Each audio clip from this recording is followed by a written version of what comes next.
MotoGP podcast. And as usual, Dirk Jordan is here to chat to me about it. And we're going to do a bit of a preview of the Aragon Grand Prix this weekend in Spain. So let's get to it. Hello, Dirk. How are you? Hi, Emir. Very well, thanks, man. Yeah, it's always Yes, well, exciting. it's Aragon, it's Spain, which is always interesting. The interesting thing was that there wasn't a race last year. They shuffled the schedule around a bit, so there wasn't a race last year. The last two races we had was post-COVID in 21 and 22, and obviously, as you know, COVID threw everything. It was just a mix-up as well. So we're largely going to focus on those and see how the guys did. Spanish fortresses, the Spanish riders always do well. It's their home turf. They use those tracks when they, growing up in the academies, etc., etc. So they always do well. For example, the main man, Marc Marquez, he has won at Aragon 5 times already. That includes a four-run victory run from 2016 to 2019. And then he had that big fall in 2020 where he broke his arm really badly. And then he came back and he ran a very close second in 2021. That was only a year after that big crash. So that was really well done. And it was on the Honda as well. So being really competitive on the Honda against the Ducatis at that stage. So it says how much he likes this track, He lost by about half a second to Pecco Bagnaia. But having said that, if we can look at the other Spanish riders as well. However, having said all of that, Pecco won there in 2021.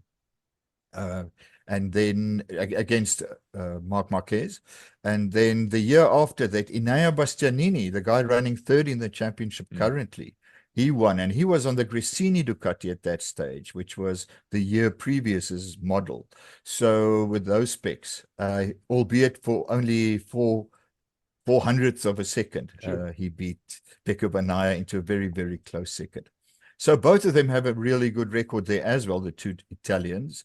Pecco loves the track, obviously, and Enea, we could see that from that result.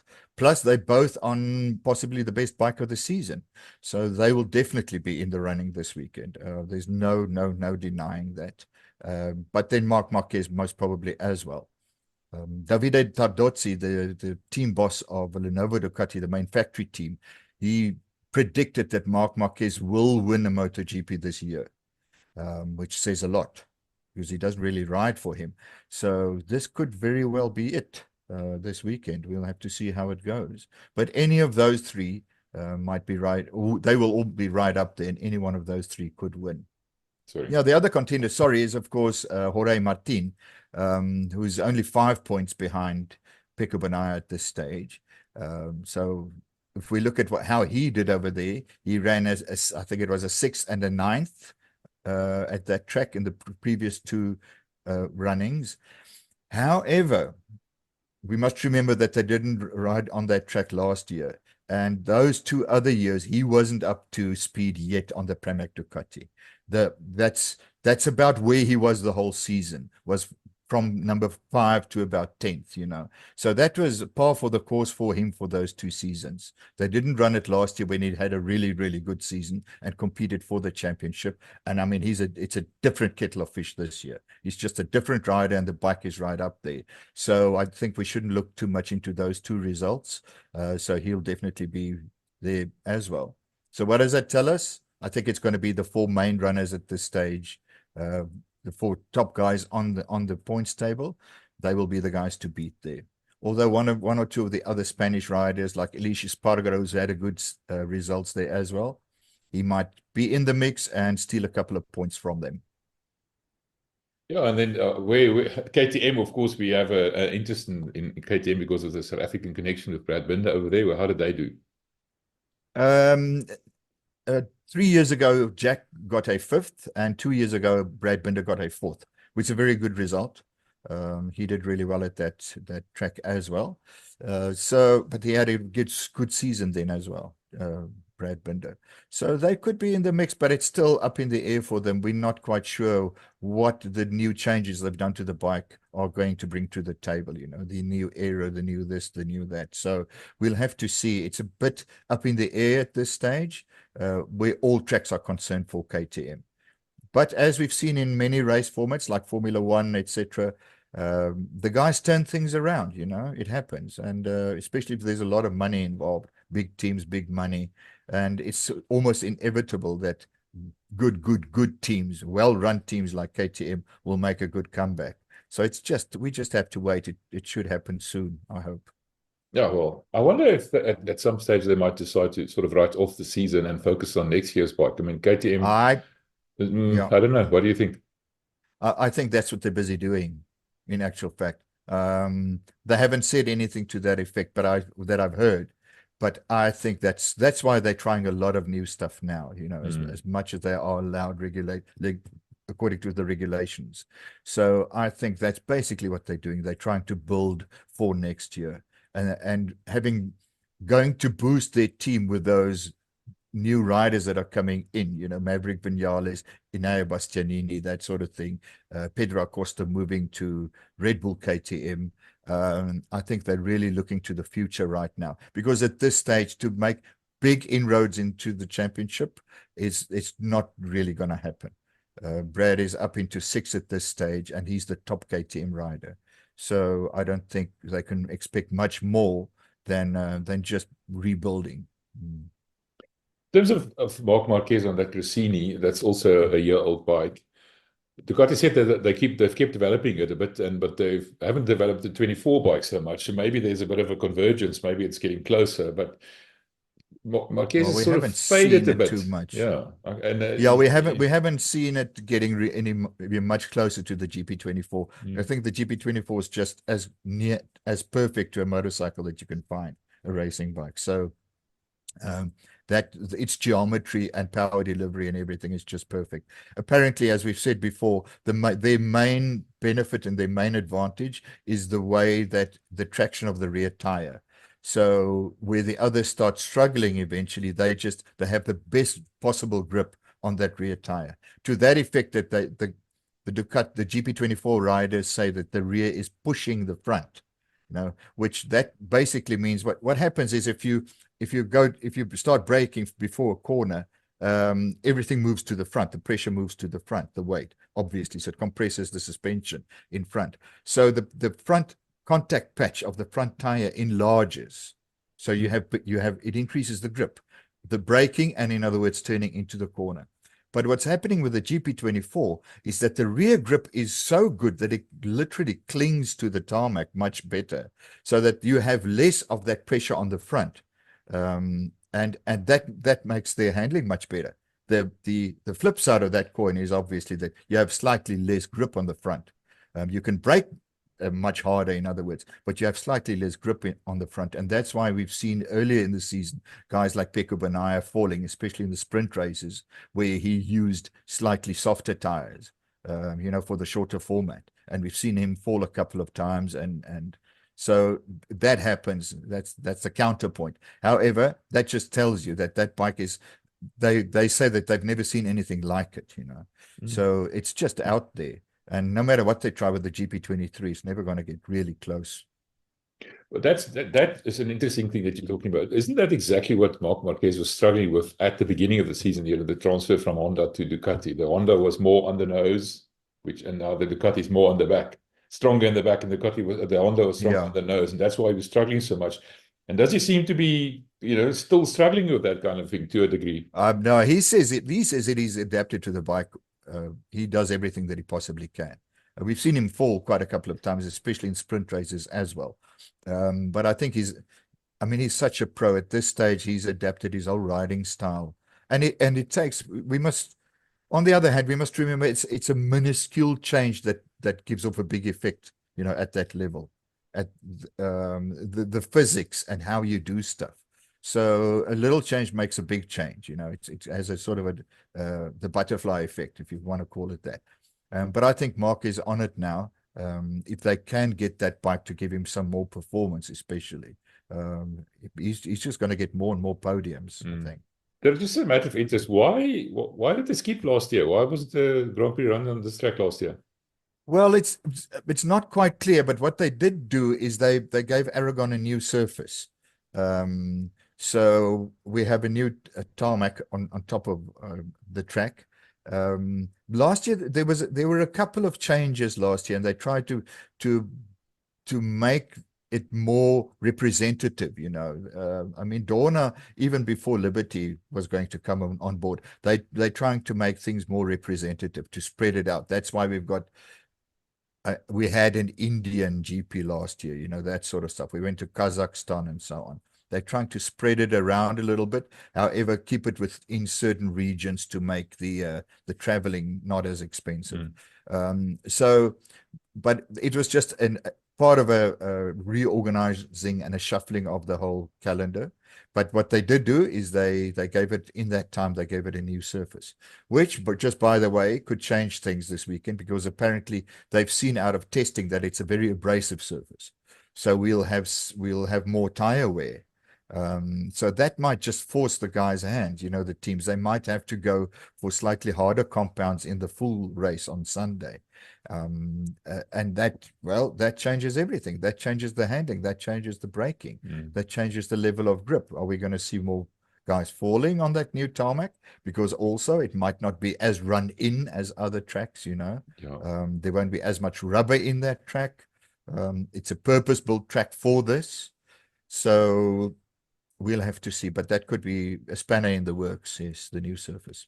When you say that, the first thing that comes to my mind is Enea Bastianini, the tire whisperer.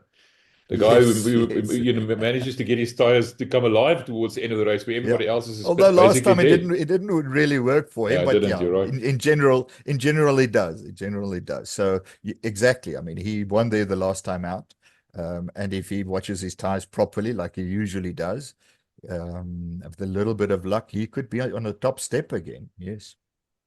Right. That's basically it for the race. But some other developments in terms of the paddock news. Liberty has made a couple of changes in the, you know, running up to the purchase going through. Yeah, yes, they've. I haven't seen any official press releases or anything, conferences about that. But apparently, what they did is they've started to release their F1 shares for sale, because they want to generate cash to buy MotoGP from Dorn. So they've something to the tune of more than $800 million would be available. So apparently everything's still on track. The regulatory stuff isn't behind us yet. They still have to get the final okay, the monopoly checking out, that sort of thing. But they are busy generating the money to buy the track, so everything's going ahead. Yeah. And talking about tracks, what they've also revealed this week is we're going to have a slight change of scheduling next year. They're bringing Brno back in the Czech Republic, which is good news. That's a good old traditional track. That's where our Brad Binder on KTM won his first MotoGP in 2020, in fact. So that's coming back. I'm not too sure why. I presume it's going to be because of troubles with India not being able to host it because of financial constraints. But they are looking at shuffling the order of the tracks and so on as well next year. And that's the first thing that's come out. The other is that we've got the season opener isn't going to be at Qatar next year, which is quite revealing. It has been the last couple of years, I think almost 10 years, yes. And they're moving that one. And so Thailand is going to take the first race of the season. And apparently that's and we saw that this year, it's because of that weekend clashing with Ramadan. They had to squeeze some races together, just single weeks apart, you know, which they don't really want to do at the beginning of a season because of Ramadan starting then. So I presume that race at Qatar is going to move to the rear of the season more, possibly when they come back from the Eastern circuit, come back to Europe for the final one at Valencia. They might squeeze it in there on the way back. Quite simply because of the heat, you know. You don't want that in their summer. It's impossible. You can't do that. So they'll have to do that at the end of the year if they can't do it at the beginning. I mean, I've got a friend there who started working there in Qatar now, and he says it's 50 degrees centigrade over there, you know, during the day. So everybody's just indoors. So you can't run a race under those circumstances. Even if you do it at night, it's still hot. So those are the two big track changes for next year. Interesting. Right, and then another rider announcement for next year, a little bit of a surprise. Someone who's not doing all that well in MotoGP, but he was earmarked for bigger things, and now has been given the opportunity. Tell me about that. Well, yes, they've confirmed that Fermin Aldeguer, the Spanish rider, is coming into Gresini, going to share the garage with Alex Marquez.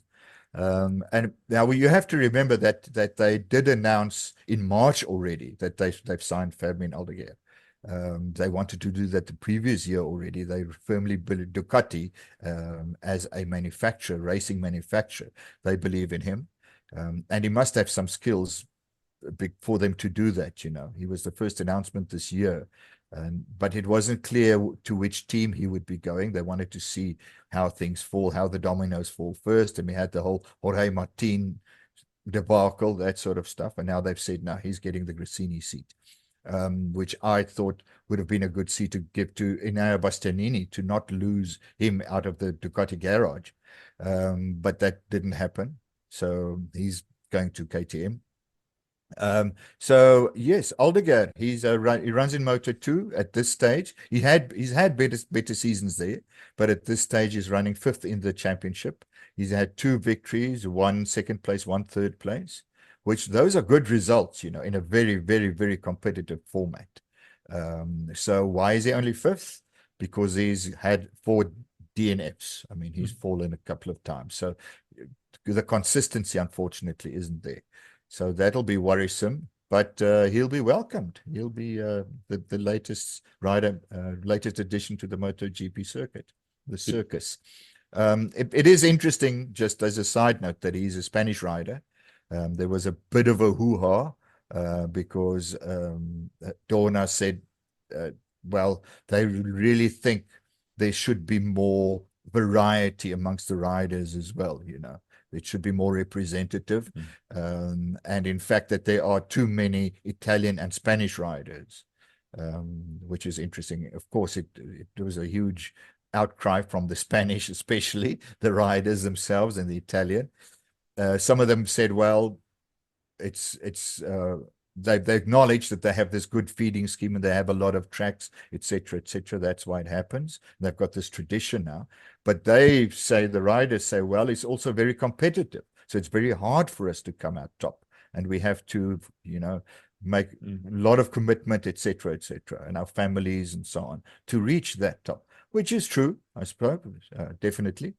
But what it also means, good competition, it gives you good competitors. So that's why they all are at the top, Not that they're going to do anything about it, Dorna, never. I think it was just, he said it in a press conference, but they won't do anything about it. But in any case, now we have another Spanish rider on the grid next year. And that's it. So we've got a double header coming up now. It's this Aragon Grand Prix, and the next week is San Marino. It's over there. And then we're heading off to the Far East. That seems to be a different kind of a sweep there now. So we're getting close to the end of the European season. What can we expect from the Far Eastern races? That's why these races are so important. It's sort of home turf to many of these teams. They would, before they get onto the plane and do the long trips, etc., they would really like to solidify their position in the rankings, in the championships, both riders and the manufacturers' championships.